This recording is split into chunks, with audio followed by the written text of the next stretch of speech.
MLA साहब से मेरी बात हो चुकी है, बस आपको अपनी मुट्ठी थोड़ी हल्की करनी पड़ेगी, तभी तो अपना। लंच कर लो।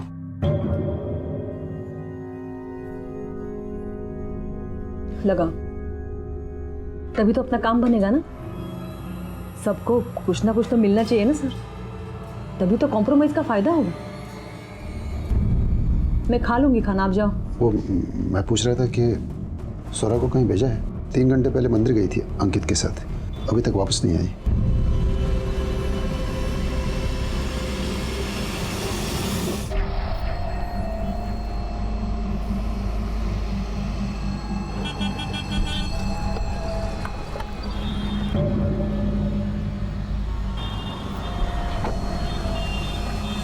ओ मैडम, सिग्नल चालू हो गया, चलो आगे, चलो चलो।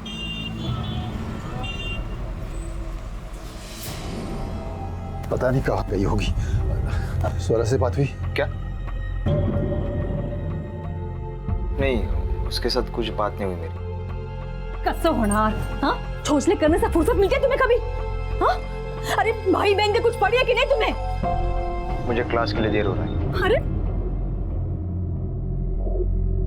नहीं लग रहा है, स्वरा का फोन अभी भी ऑफ आ रहा है। कैसे लगेगा? हाँ? कैसे लगेगा? जैसा बाप वैसी बेटी। पता नहीं मंदिर के बहाने कहाँ चली गई है।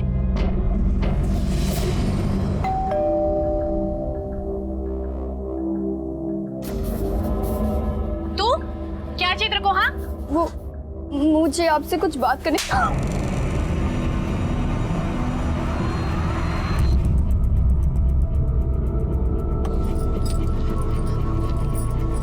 स्वरा आई थी, अंकित भी था, पार वो रुकी गई, भगवान के दर्शन किए और चली गई। कुछ बताया आपको कहाँ जा रही है?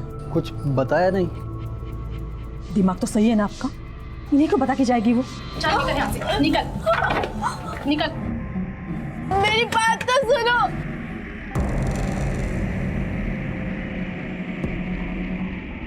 हेलो, वो मेरे घर के बाहर खड़ी है, जल्दी बोलो क्या करना है।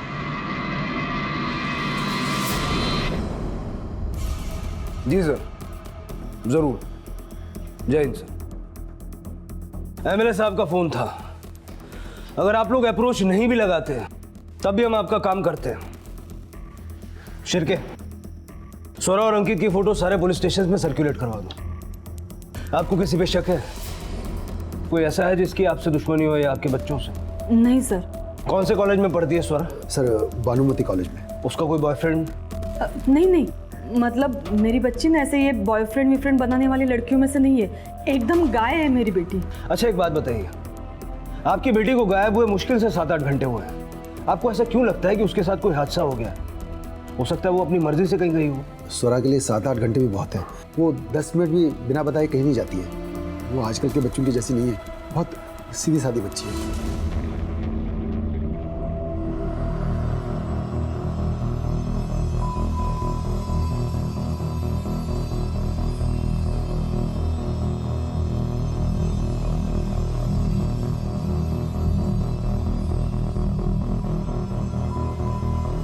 क्या चाहिए आपको?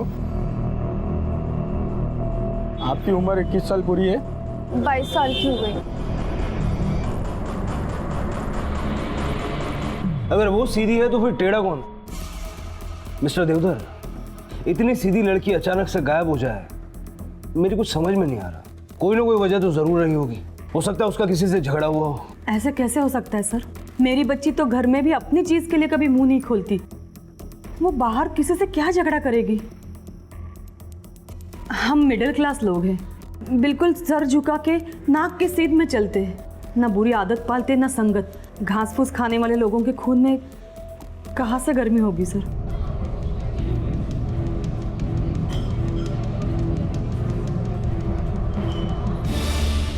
मैम आपको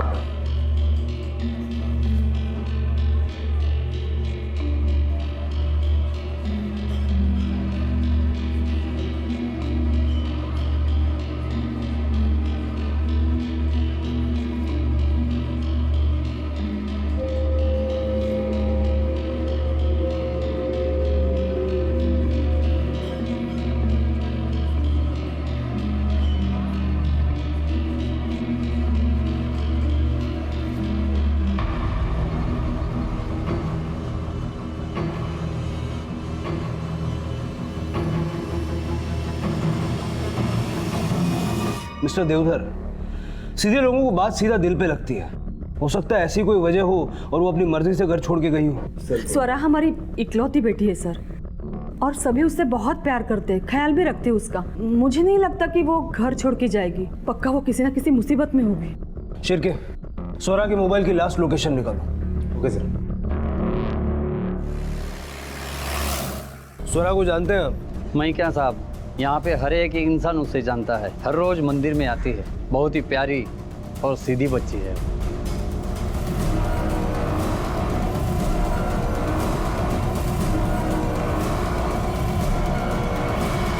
बहुत शांत स्वभाव की है साहब। हमारी दुकान से फूल लेती थी। क्या आज आई थी? हाँ साहब, आज आई थी। रोज की तरह अच्छी भली दिख रही थी, पर जाते समय दुखी लग रही थी। रोते हुए गई। और हाँ साहब, चेहरे पे मार का निशान भी था। तुमने पूछा ना उसको कि क्या हुआ है? आवाज दी थी साहब, पर वो रुकी नहीं। कोई छोटा बच्चा था उसके साथ? हाँ साहब, आई तब उसका छोटा भाई था साथ में, पर जाते हुए नहीं था। मतलब फूल वाले के हिसाब से अगर स्वरा यहाँ से अकेली गई है तो अंकित तो कहीं आसपास होना चाहिए। सर, अंकित के बारे में सब जगह पूछा, किसी को कुछ पता नहीं। सर कुछ पता नहीं चला।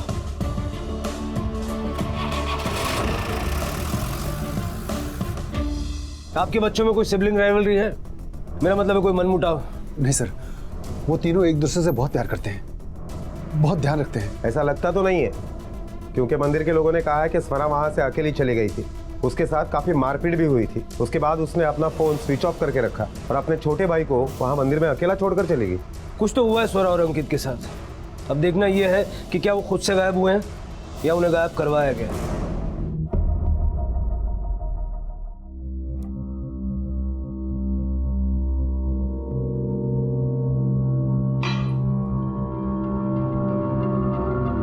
बोलो बेटा, जो बोलना है बोलो। 15 मिनट से तुम गुमसुम बैठी हो। बोलो क्या बात है? ठीक है, कोई जल्दी नहीं। जब तुम कंफर्टेबल हो जाओगी तब बताना। तुम बैठो, मैं आता हूं।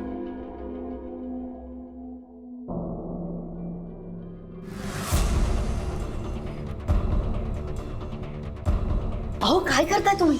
वेळ लागलाय का तुम्हाला? नहीं, मौके का फायदा उठा रहा हूं।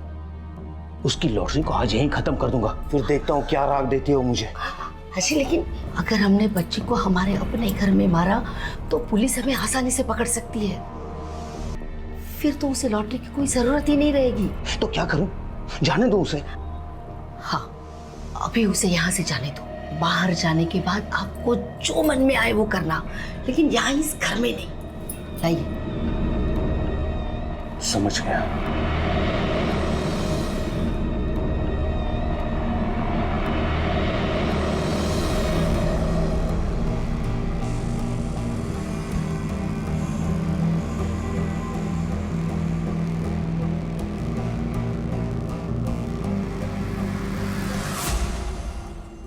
सर, किसी भी पुलिस स्टेशन से कोई अपडेट नहीं है। Bus depot, railway station, hospital, कहीं से कोई इन्फॉर्मेशन नहीं मिली। फिर भी मैंने स्वरा और उसके भाई अंकित की फोटोज और स्वरा के स्कूटी के डिटेल्स, मतलब कलर, नंबर, सारे पुलिस स्टेशन में सर्कुलेट करवा दिया, लेकिन कोई अपडेट नहीं है। और कॉल डिटेल्स? सर अब तक नहीं मिले, लेकिन थोड़े टाइम में आ जाएंगे। स्वरा के फ्रेंड्स एंड फैमिली का क्या कहना है? सर वहाँ इंक्वायरी चल रही है। सर वो 3-4 दिन से कॉलेज ही नहीं आ रही, नहीं तो वो रोज आती थी। सर वो लड़कियों से बात नहीं करती, लड़कों से क्या बात करेगी? कोई बॉयफ्रेंड था उसका? सर कॉलेज के सारे लड़के उसे काकूबाई बुलाते थे। कौन अफेयर करेगा उसके साथ? एकदम पढ़ाकू टाइप की सीधी सादी लड़की थी वो, और प्रोफेसर की भी फेवरेट थी। सर, आज के ज़माने में मैंने ऐसा शांत बच्चा कभी नहीं देखा। आंख मूंद कर अपने माँ बाप की बात मानने वाली, अपने टीचर्स की बात मानने वाली लड़की है वो। तुम हो वो मजबूरी जिसने मेरी बेटी से घर छुड़वा दिया। तुम्हारी जिद की वजह से गई वो। गप्पा बसा और मुंह बंद रखो अपना। पता नहीं, तुमने जो कहा मैंने किया। कुत्ते की तरह तुम्हारी हर बात मानी है मैंने। कोई ऐसा नहीं किया, कोई ऐसा नहीं किया। ये सब ना तुम्हारी करतूत की सजा है। सारा पैसा, सारा बिजनेस उस औरत के पीछे लुटा दिया तुमने। हम इतना भिखारी झालो ना। और तुम ये जो बता रहे हो ना स्वरा के पीछे मेरी जबरदस्ती, ये एक आखिरी तरीका है हमें बचने के लिए। मेरी गलती की सजा मुझे दो, मेरी बेटी को नहीं। ये ड्रामा मेरे सामने मत करना। ये बातों में फिक्र दिखाना ना बहुत आसान है। मैं जो कुछ भी कर रही हूँ हम सबके लिए कर रही हूँ। और एक बात याद रखना, अगर स्वरा नहीं मिली ना तो हम सबको कटोरा लेके भीख मांगनी पड़ेगी। मेरी बेटी को बलि चढ़ाने से अच्छा है हम लोग भीख मांग के खाए। एक बार कहा ना मुंह बंद तो मुंह बंद। ये बदतमीज लड़की पता नहीं कहां चली गई है, खुद तो गई और अपने भाई को भी लेके गई है।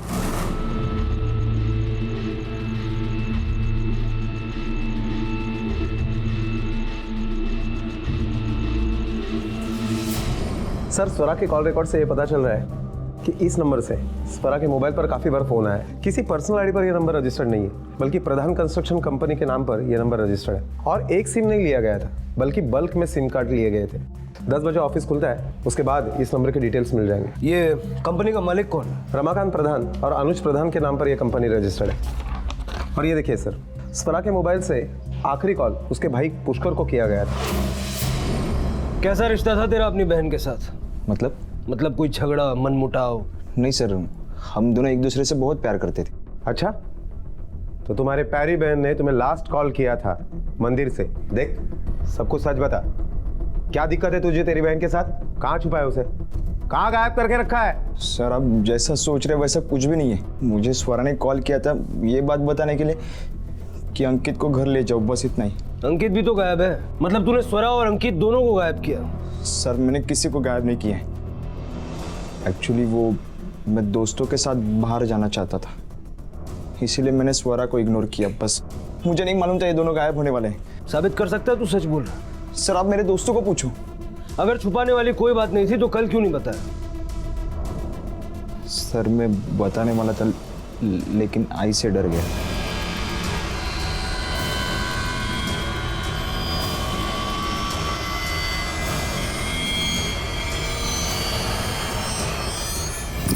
आज ना मैं तुम्हारी खाई करने वाली हूं, समझे? हाँ? होकर के खाने की आदत पड़ गई ना सबको। अरे अरे थोड़ा तो सोचो तो वो छोटा बच्चा कहाँ जाएगा? हाँ बोलो कहाँ जाएगा? अरे कम से कम आज अंकित घर पे तो होता। तुम्हें बहुत चर्बी चढ़ी है ना, ऐसे उतारने वाली हूं ना। आई मला माफ कर प्लीज। माफ कर, क्या माफ कर? हाँ माफ कर। तुम्हारी ये माफी हमें सड़क पे लाएगी अगर स्वरा नहीं मिली तो। सच सच बता, स्वरा से तुम्हारी क्या बात हुई थी? आई, मैं बहुत डर गया था, मुझे नहीं मालूम था ये दोनों गायब होने वाले हैं।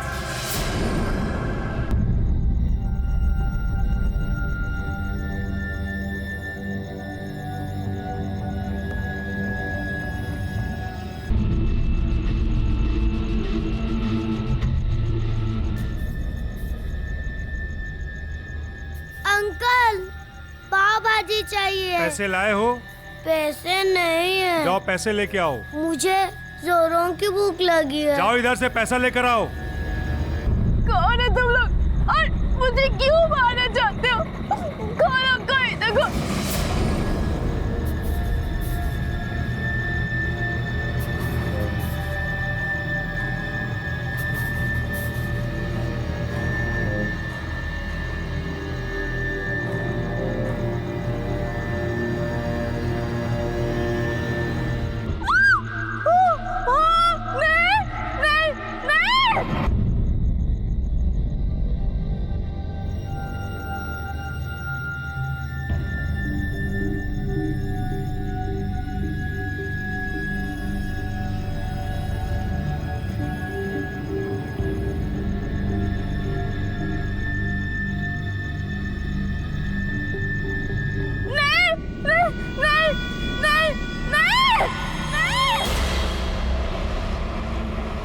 स्वरा ने पुष्कर को फोन करके अगर सिर्फ अंकित को ले जाने को कहा तो इसका मतलब है कि स्वरा जहाँ गई है अपनी मर्जी से गई है। शिरके, मुझे किडनैपिंग का केस नहीं लगता।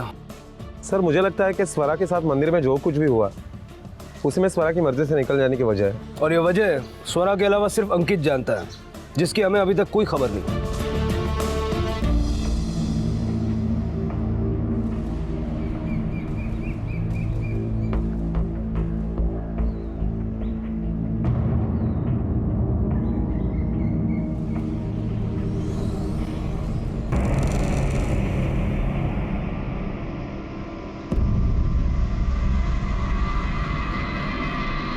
Hello police.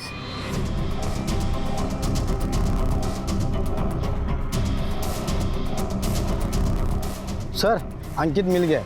बेटा अंकित, आप तो मंदिर में थे ना, फिर फुटपाथ पे कैसे पहुंचे? अंकल ताई ने बोला था कि भाऊ लेने आएंगे, इसलिए मैं मंदिर में ही बैठा था, पर भाऊ लेने नहीं आए। मुझे लगा कि मैं घर चला जाता हूँ, पर मैं रास्ता भूल गया। जब बहुत देर हो गई तो मुझे लगा भाऊ आके गए होंगे, और भाऊ ने आई को कंप्लेंट की कि मैं मंदिर में ही नहीं था, और मुझे लगा कि आई डांटेगी, इसलिए मैं बाहर ही यहाँ वहाँ घूमता रहा। जब आप स्वरा ताई के साथ मंदिर गए तब वहाँ क्या हुआ?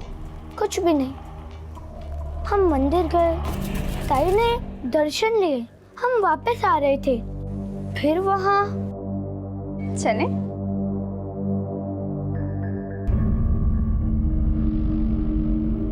मुझे तुमसे कुछ बात करनी है, अकेले में। चलो चलो चलो।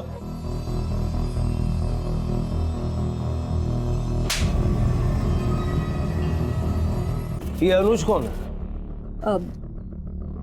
सर वो स्वरा का फियांसे है। बेटा आप जाके खेलो। तो स्वरा की शादी तय हो चुकी है, आपने इतनी बड़ी इन्फॉर्मेशन हमसे छुपाई क्यों? नाही, आम्ही लपवली नाही गोष्ट। मतलब उस वक्त एक तो याद नहीं रहा, और उतना इम्पोर्टेंट नहीं लगा हमें कि इन सब से, मतलब स्वरा के गायब होने से इसका कोई लेना देना होगा। लेकिन अब तो इम्पोर्टेंट लग रहा होगा ना, उसने हाथ उठाया आपकी बेटी के ऊपर, क्या आप भी? सर छोटे मोटे झगड़े तो हर पति पत्नी में होते हैं ना, पर अनुज का स्वरा के गायब होने से क्या वास्ता? आपको भी ऐसे लगता है? सर मुझे तो सिर्फ इतना पता है कि मेरी बेटी गायब हो गई। इसके बगैर मुझे कुछ समझ में नहीं आ रहा है। सर प्लीज आप मेरी बेटी को ढूंढो। सॉरी मिस्टर देवधर, अब मुझे भी लगने लगा है कि ये पुलिस का केस नहीं है, आपके घर का मामला है।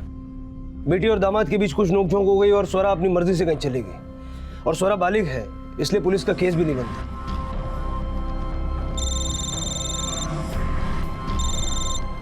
हेलो,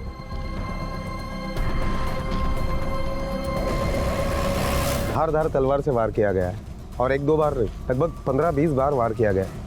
और सिर्फ बॉडी पर ही वार नहीं है, लड़की के माथे पर भी एक गहरा घाव है। लड़की की फैमिली को इन्फॉर्म करो और आइडेंटिफिकेशन के लिए बुलाओ। Yes sir.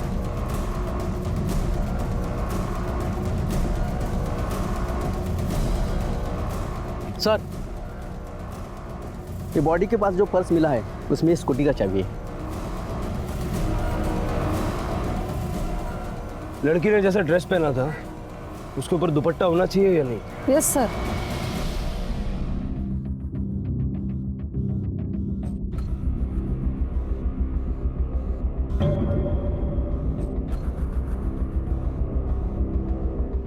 मनोज, ये दुपट्टा किसका है? अरे आई, वो एक लड़की को मदद कर रहा था, उसी का छूट गया। मनोज, तुझं बाहेर काही चाललंय का? कुछ उल्टा सुल्टा काम तो नहीं कर रहे हो? आई काय बोलती है, भरोसा नहीं है क्या अपने बेटे पे? टेंशन मत ले, मैंने ऐसा कुछ नहीं किया है। अच्छा तू टिफिन भर, मुझे ऑफिस जाना है।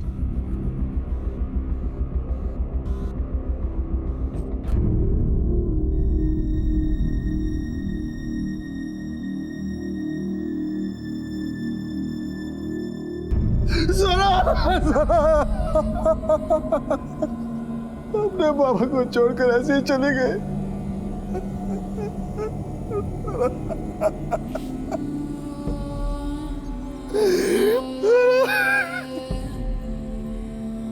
मैं तुम्हारे लिए कुछ नहीं कर सका, मुझे माफ करना बेटा, मुझे। आइए सर, जिसने भी मेरी बेटी को इतनी बुरी तरह से मारा है, आप उसको छोड़ना नहीं, सजा देना, उसको फांसी पे चढ़ा देना साहब, उसको फांसी पे चढ़ा देना। हम पूरी कोशिश करेंगे कि इस फरा को न्याय मिले।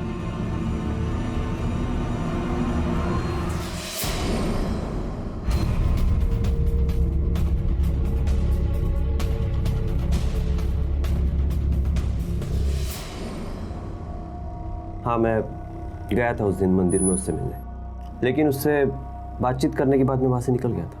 बातचीत करके या मारपीट करके? देख, सच हमें पता है, लेकिन तेरे मुंह से सुनना चाहते हैं। सच बोल, क्या हुआ था उस दिन मंदिर में? सर मेरी उससे शादी होने वाली थी और वो एकदम ऐसी डरपोक लड़की थी। मेरी भी कुछ एक्सपेक्टेशंस है ना मेरे फियांसे से, मेरी भी कुछ ज़रूरतें हैं, वो उन ज़रूरतों को समझ ही नहीं पाती थी।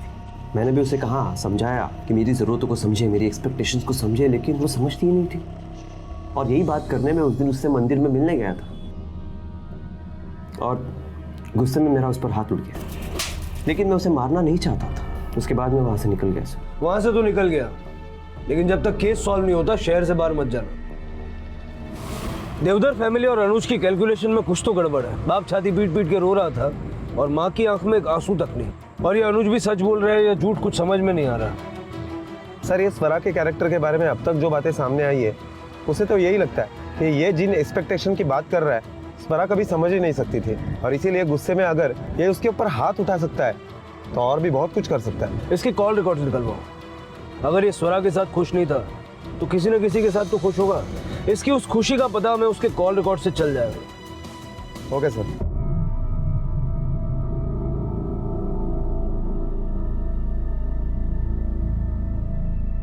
हाई, खाना खा लो। भूख नहीं है मुझे। तुम्हारे भूखे रहने से कुछ नहीं होने वाला, तुम्हारी तबीयत खराब हो जाएगी। प्लीज खाना खा लो। तुम सब भी अब भूखे रहने की आदत डाल लो। पता नहीं कितने दिन नसीब में होगा खाना। इस स्वरा की मौत ने ना हम सबको सड़क पे ला दिया है। अब तो बर्बाद होने के लिए भी कुछ नहीं बचा। तुम्हारी जैसी औरत को तो नहीं जाना चाहिए। मगर को बेटी के मरने का दुख नहीं है, पैसे हाथ से जा रहे हैं उसका दुख है। जबरदस्ती पैसों के लिए उस नीच से शादी करा रही थी ना, तुमने मारा मेरी बेटी को। मैं नाटक कर रही हूँ या तुम नाटक कर रहे हो? बेटी की शादी जबरदस्ती तय करनी पड़ी, उसकी जिम्मेदार भी तुम ही हो। कितना कमाते हो? बोलो ना, कितना कमाते हो? कैसे उतारोगे कर्जा सब? हाई बाबा दोगे शांत बसा ना।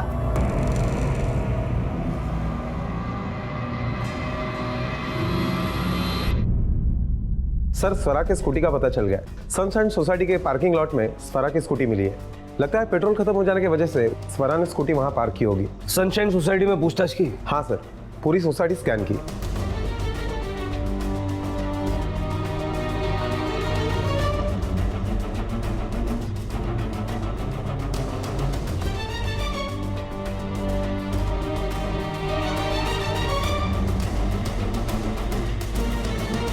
सर कुलदीप देवधर स्वरा के चाचा है।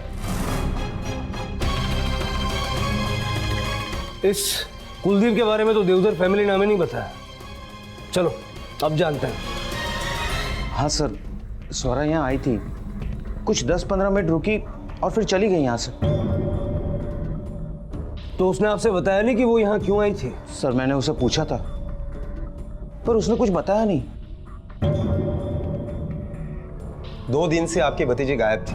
कल उसका बहुत बेरहमी से कत्ल हुआ और आप शोक मनाने के लिए आपके भाई के घर पर भी नहीं गए, क्यों? सर एक्चुअली काफ़ी टाइम से हमारी बोलचाल बंद है, बनती नहीं हमारी आपस में। बिजनेस को लेकर काफ़ी इश्यूज है हमारे बीच में। अरे बेच देना ये फैक्ट्री, मुझे दे देना। बंदी तो पड़ी है, मेरे पास पैसे हैं, मैं चालू करूंगा इससे। आपके पास पैसे हैं मतलब? इनके पास पैसे नहीं है।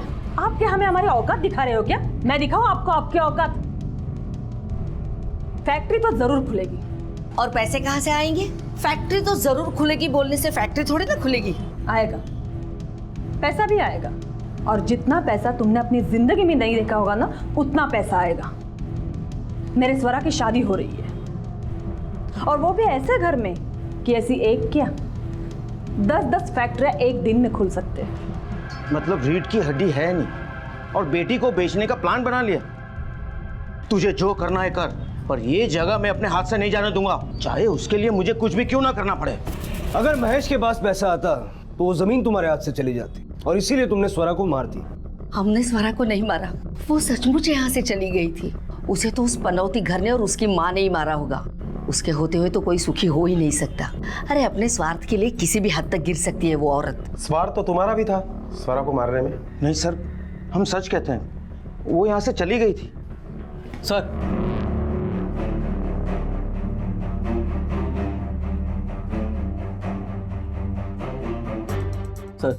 बिल्डिंग के सीसीटीवी में स्वरा के घर में आने और जाने के दोनों के फुटेज मिल गए। जाते वक्त स्वरा ने स्कूटी स्टार्ट करने की कोशिश की मगर उससे स्टार्ट नहीं हुई, इसके लिए स्कूटी को वहीं पे छोड़ के चली गई। इसका मतलब है कि कुलदीप सच बोल रहा है? नहीं सर, सीसीटीवी फुटेज में और भी कुछ मिला है।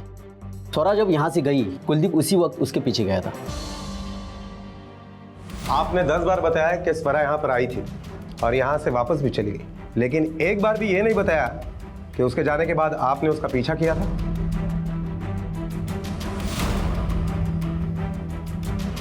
हाँ सर, क्योंकि मैंने उसका पीछा नहीं किया था, मैं तो अपनी फैक्ट्री पे गया था।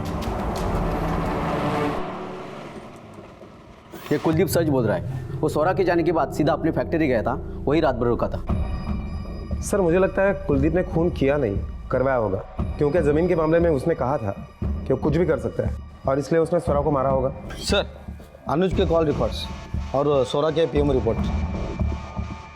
ये अनुज ने इस नंबर पे कई बार बात की है।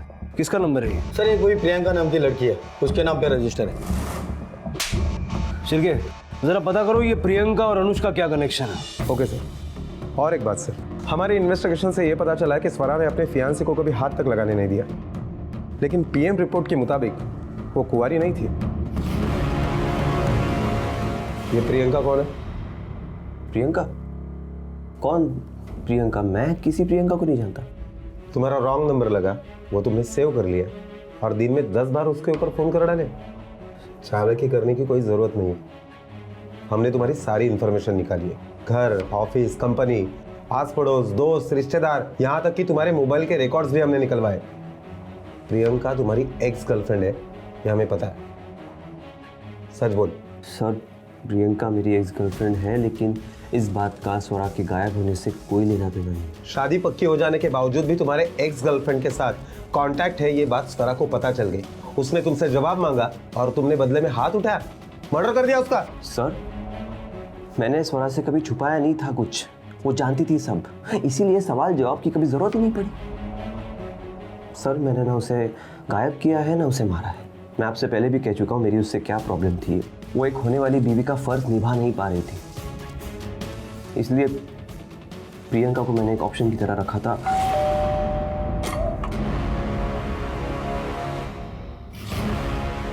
जी कहिए। अंदर आ सकते हैं? स्वरा देवधर को जानती हो तुम? नहीं सर। कमाल है, अनुज को जानती हो लेकिन स्वरा को नहीं जानती। अच्छा ये बताओ, कुछ दिन पहले स्वरा यहाँ आई थी क्या? नहीं सर।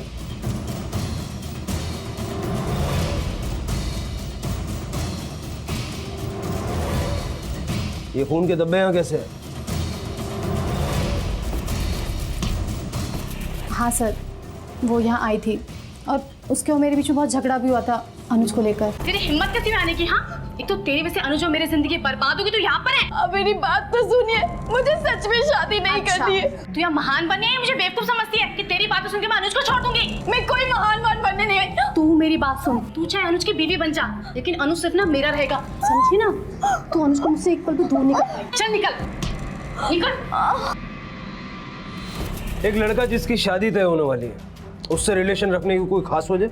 नहीं सर, वो स्वरा से नहीं मुझसे प्यार करता है। अगर वो मजबूर नहीं होता ना तो कभी शादी नहीं करता स्वरा से। तुम्हें यकीन है कि अनुज ने रेप नहीं किया? हाँ सर, रेप अनुज ने किया, मगर अपनी मर्जी से नहीं, किसी के कहने पर। सर, मैं रेपिस्ट नहीं हूँ। मुझे ये गवर्नमेंट कॉन्ट्रैक्ट का लालच दिखाकर रेप करवाया गया था। किसने करवाया? कितना अच्छा हो अगर हमारी स्वरा के साथ तुम्हारी शादी हो जाए। हम तुम्हारे काम आ जाए और तुम हमारे काम आ जाओ।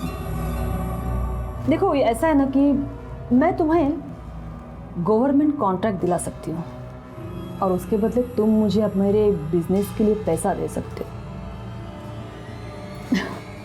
हमारी स्वरा तो गाय है, गाय। जिंदगी भर तुम्हारी गुलामी करेगी बिना मुंह खोले। क्या स्वरा इस शादी को लेकर मानेगी? और मिस्टर महेश? त्यावर पण तोडगा आहे माझ्याकडे। ये लो। क्या है इसमें? आज तुम्हारे यहाँ जो वैलेंटाइंस डे की पार्टी है ना, मैं स्वरा को वहाँ पे भेज देती हूँ किसी ना किसी बहाने। ये उसे पिला देना। फिर जोर जबरदस्ती करके उसका रेप करना और महान बन के शादी का प्रपोजल लेके आना हमारे यहाँ, तो फिर महेश और स्वरा के पास हाँ बोलने के सिवा कोई चारा ही नहीं बचेगा। उसने जैसा कहा था मैंने किया। मैंने फायदा उठाने की, डबल क्रॉस करने की कोशिश की, पर कविता बहुत चालाक निकली। तो उसने मुझे इस रेप में फंसा दिया और शादी की।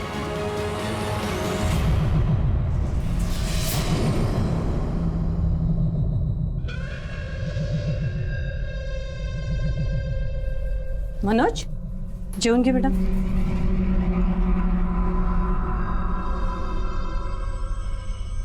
बेटा मैंने वो दुपट्टा धो के इस्त्री करके रखा है, जिसका है उसे दे देना, ठीक है?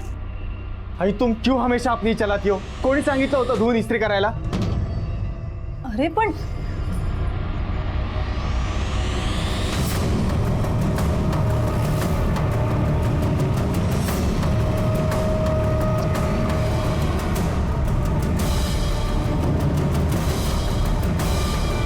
सर, इसे मारकर मुझे कोई दुख नहीं।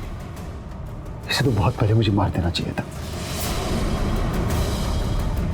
अपनी बेटी का रेप कराया इसने, सिर्फ पैसों और झूठी इज्जत के लिए।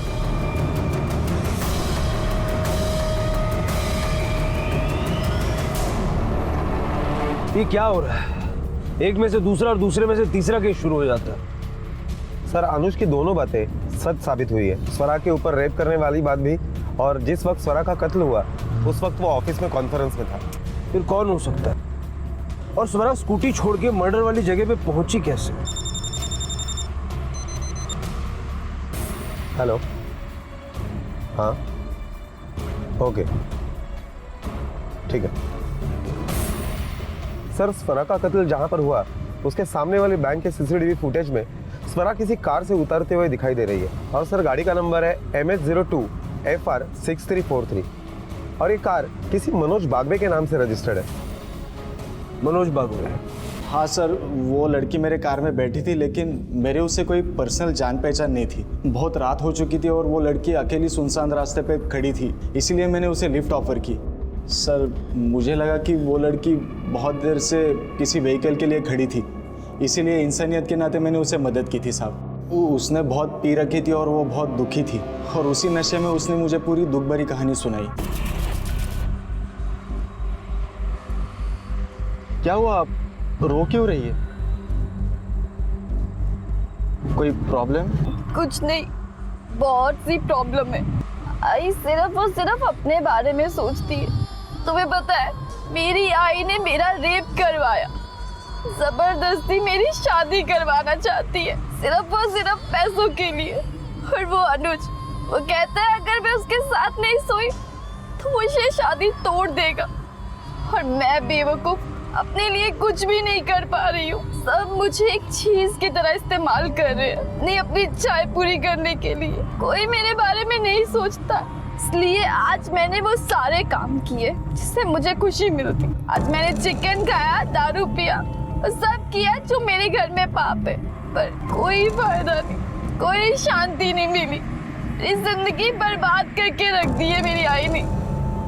सर, उसके बाद मैंने उसे रिक्शा स्टैंड पे छोड़ दिया। वो बोली यहाँ से मैं चली जाऊंगी, और उसके बाद तो मैं सीधा अपने घर चला गया। उसका दुपट्टा मेरे गाड़ी में कैसे छूट गया मुझे नहीं पता सर। हाँ आई, हाँ अगं मी 5 मिनिटात पोहोचतोय घरीच। हाँ, तो पेपर में लड़की की फोटो देखने के बाद हमारे पास क्यों नहीं आया? सर, मैं बहुत डर गया था। ऑटो स्टैंड पर जाके पूछताछ करो, पता करो उस रात स्वरा को कौन सा ऑटो वाला ले गया। Okay sir.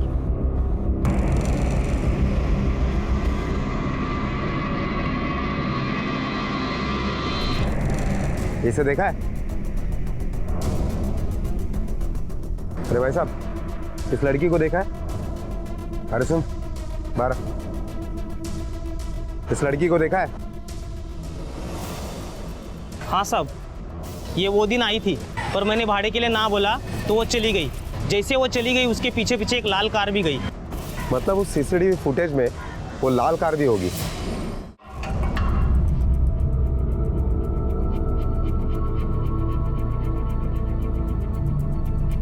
इन्हें जानते हो? हाँ सर, ये तो मेरी मंगेतर है तन्वी।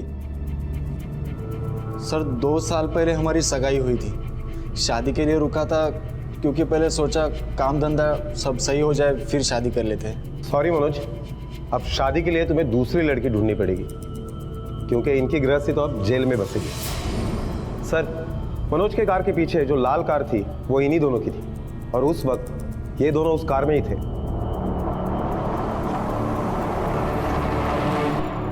सर सगाई को 2 साल हो गए थे। मनोज अब भी शादी टाल रहा था। कभी सेटल हो जाऊं, मेंटली प्रिपेयर नहीं हूं। जब देखो तब 1000 बहाने होते थे उसके पास। मुझे शक होने लगा कि जरूर उसका बाहर कोई अफेयर चल रहा है। और फिर उस दिन हमने उसका पीछा किया। उसने उस लड़की को अपनी गाड़ी में बिठाया।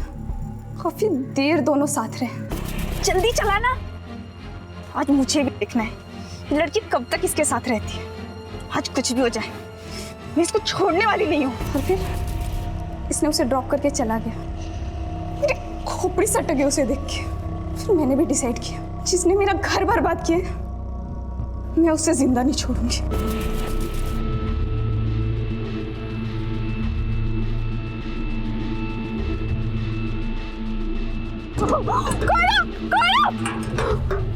कौन है तुम लोग और मुझे क्यों मारना चाहते हो? कौन कोई?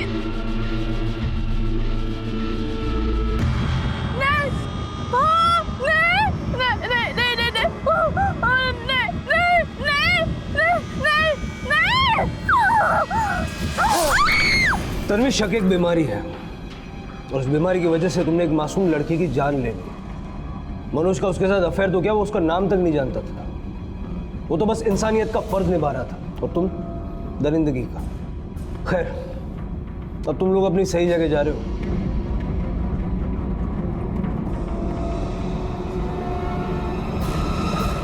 इंसान संयुक्त परिवार से एकल परिवार और एकल से अकेलेपन पर पहुंच गया है, जहां एक ही छत के नीचे किसी के पास किसी का दुख बांटने का वक्त नहीं है। आजकल पैसा इंसान से ज्यादा अहमियत रखता है। सब कुछ बदला, सिवाय द्वेष, ईर्ष्या और संदेह जैसी भावनाओं के। अपने आप को व्यक्त करना और दूसरों की बातों को कुछ हद तक मानना बेहद जरूरी है, वरना कोई अपना या पराया कब हमें प्यादे की तरह इस्तेमाल कर जाएगा हमें पता भी नहीं चलेगा। अब मैं अनूप सोनी आपसे विदा लेता हूं। फिर मुलाकात होगी अगले एपिसोड में एक और चौंका देने वाले केस के साथ। तब तक अपना और अपने परिवार का ख्याल रखें और देखते रहें क्राइम पेट्रोल डायल 100। सवा के 1 को सीख हम सबको। जय हिंद।